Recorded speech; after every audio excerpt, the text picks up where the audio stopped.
Am I wrong for saying not to pick up my son's half-sister from school? I'm a single mom of two boys ages 11 and 10. Their father and I divorced 5 years ago after I learned he was cheating on me. He got her pregnant either before he told me, and that was why he confessed, or right after. But our divorce was not an easy one. He wanted to stay friends, and I could not look at him after what he did. He and I were together for over 13 years. He was also a friend before he was my boyfriend husband, and to have him betray me like that and treat me as he had was awful. He married his affair partner. They had a daughter within months of our separation, followed by a son after the divorce, their marriage. Last year, they lost a baby, which led to the discovery that his wife had cancer. What followed was a lot of fighting between the two of us again. He wanted me to help him and his wife out. He said their children, who are currently 5 and 3, needed family beyond just him and his wife. His own family disowned him for our divorce. They were extremely religious, and she has no family. And I told him it will be over my dead body. I will help him. He argued that it was for the children, and if not for his kids with her, then for our boys who could see their family heal and be one. I told him he stopped any chance of that happening when he cheated on me. What I did not expect was for him to tell his daughter's school to call me when she got sick. He was at work at the time and couldn't leave apparently because he had already missed a lot of work due to his wife. And she was home recovering from chemo. I got the call, was asked if I would pick her up, and I said no.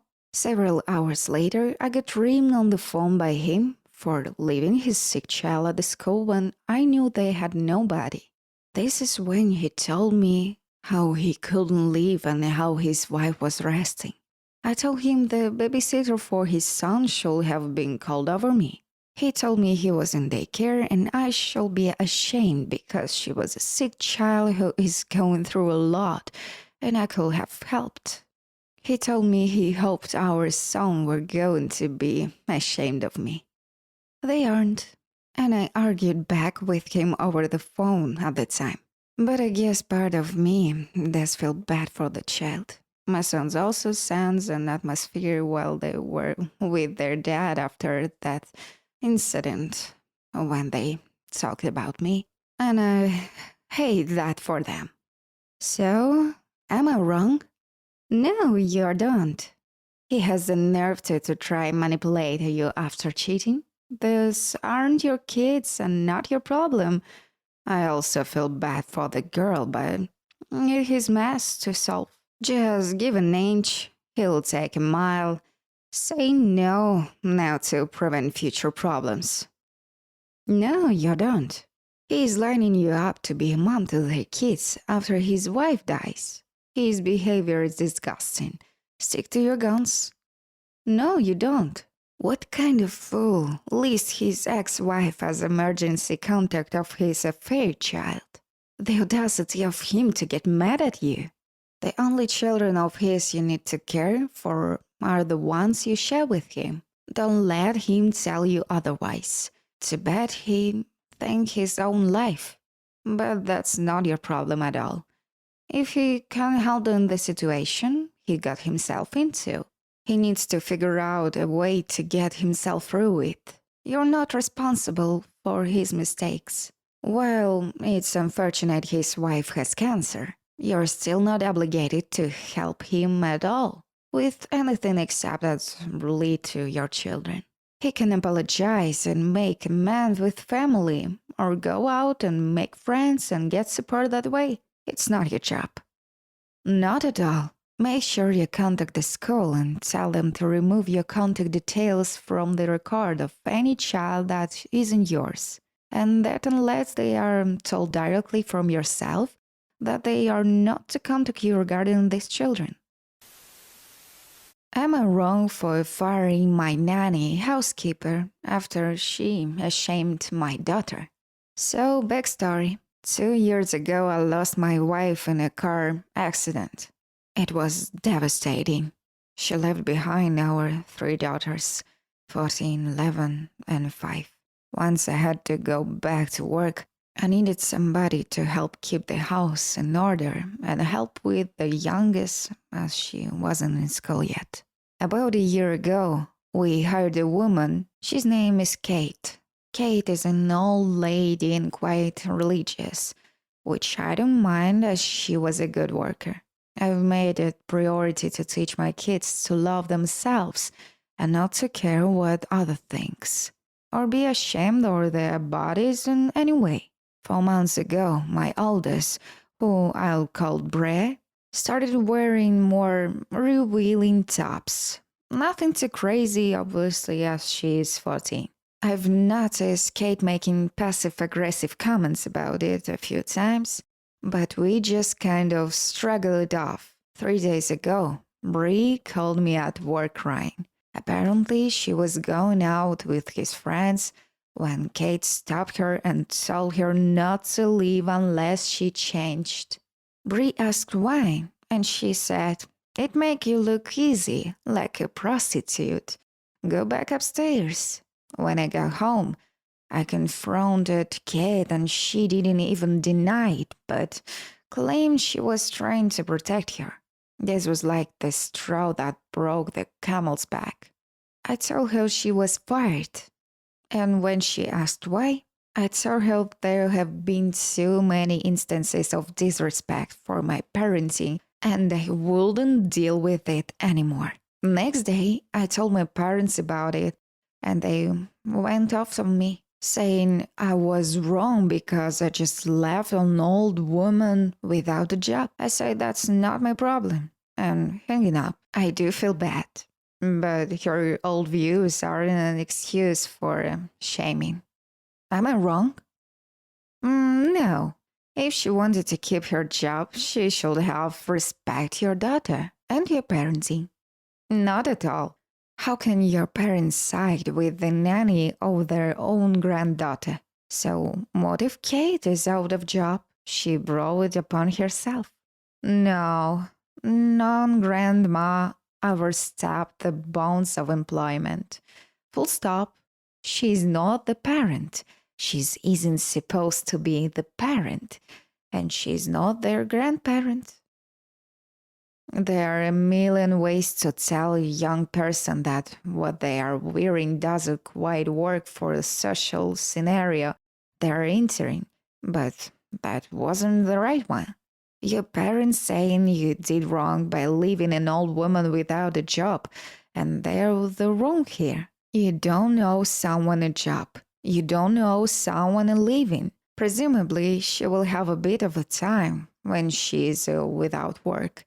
And then she will find another family. Am I wrong about refusing to give my child's college fund to my stepson so he can go to college? I'm married to my husband, Neil. We've been married for 2 years and together for a total of 5 years. We have children from previous relationships. I have my daughter Grace and Neil has a daughter and a son, Lola and Alex. When I was pregnant with Grace, my late parents generously set aside a college fund for her. It was being placed in a bank account under my name, and it's up to me to give the funds to Grace. There was a change of plan.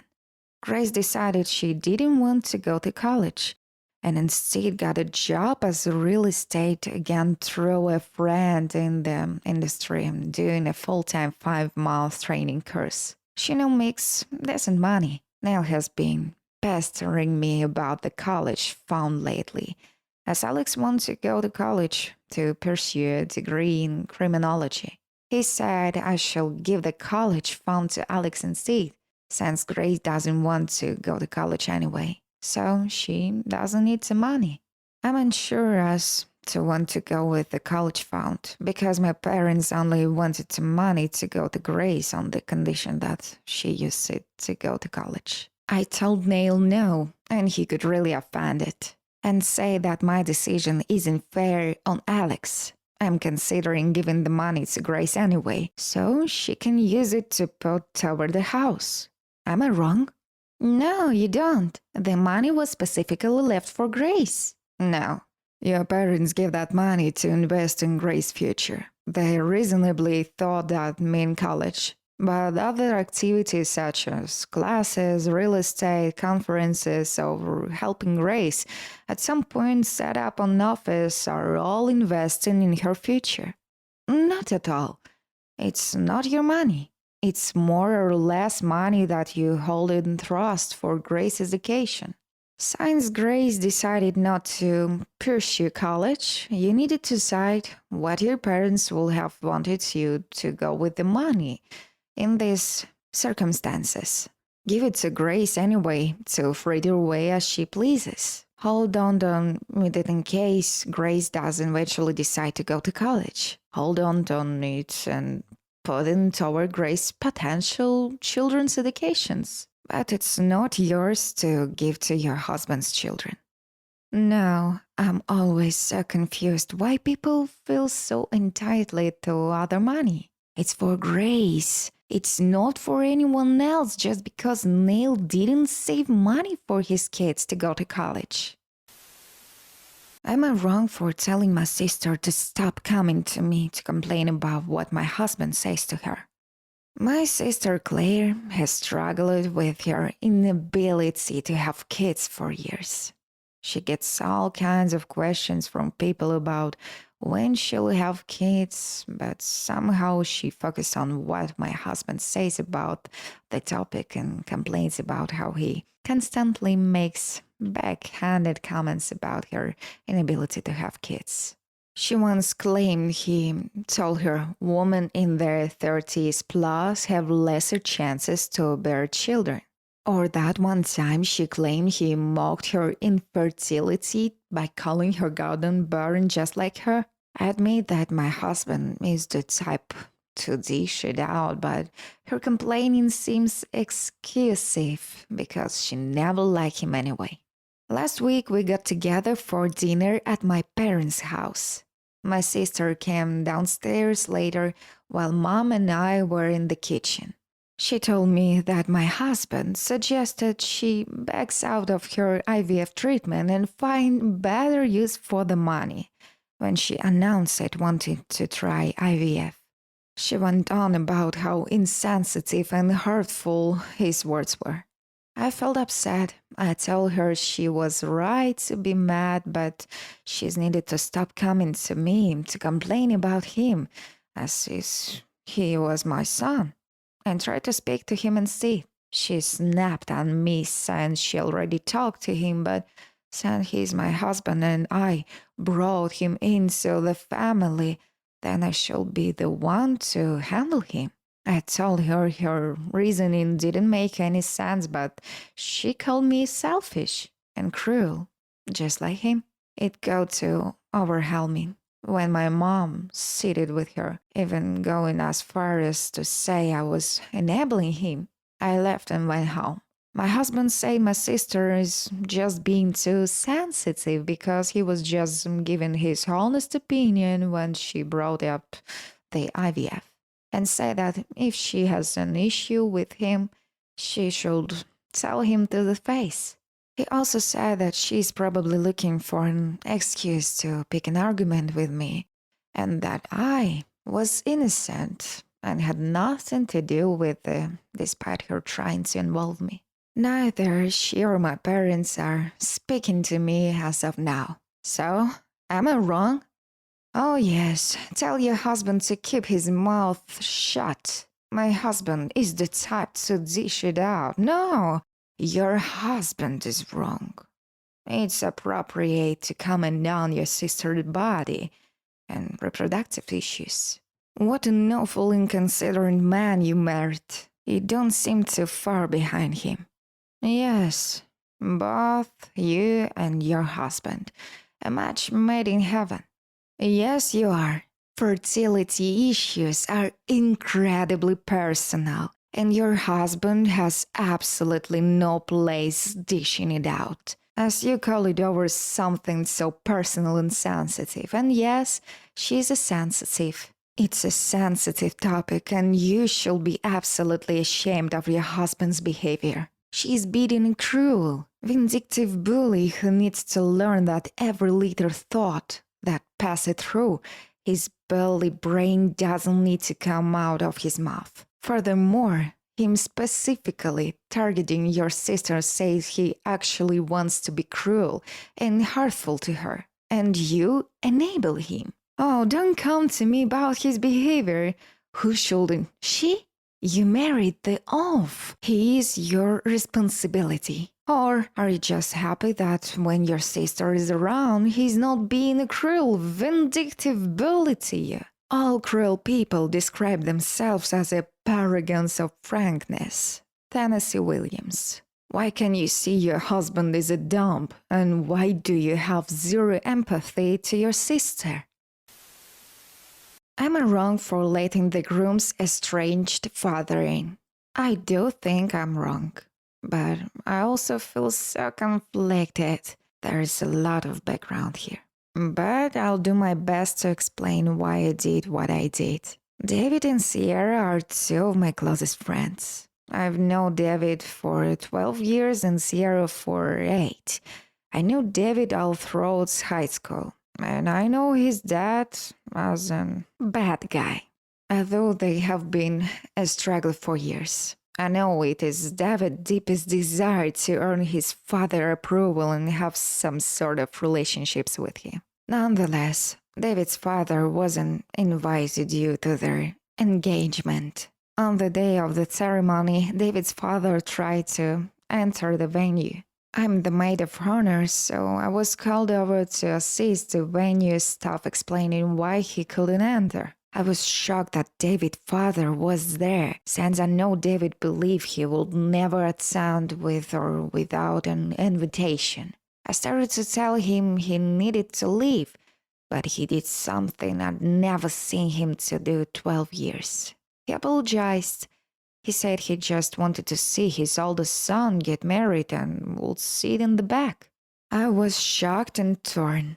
I believe in my heart that David would want his dad to see him get married, so I let him in. He did indeed sit in the back.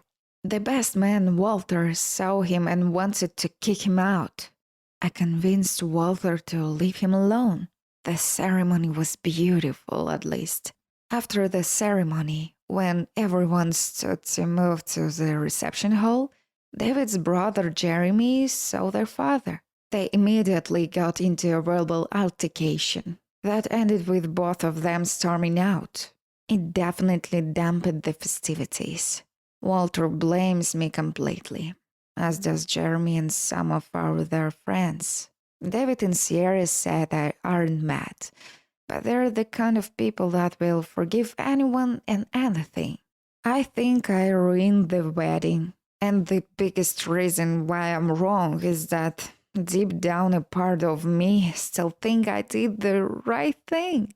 Okay, pass the judgments. So, you're wrong. You did not have the right to evaluate whether the father should be let in. You know it not to. You did it anyway. Yes, you are. As someone who is planning their own wedding and is struggling from a parent. If that parent were to show up and were allowing, I'd blow my lead. I'll be upset on the parent and I'd let them know, especially if they knew the history of them. The dad apologized to you, which honestly means Jack. It's easy to say sorry to someone you haven't hurt. You made a decision that wasn't yours to make. Don't be surprised if your parents cut you out of their life. I know if it happened to me, I'd go normally closed in a heartbeat. I hope your friends do that and clearly don't respect boundaries. Oh yes, you're not in charge of the wedding and you probably don't even know why they're estranged. Not your call to make. Yes, what right did you have to go over the groom's head on his wedding day and let someone in who wasn't invited? You do know the ins and outs of their relationships, You don't know what's been said and done. It's not your decision to make. Even if you had the best intentions, he's not your dad, and it's not your wedding. Why is this kind of stuff so hard for people to understand?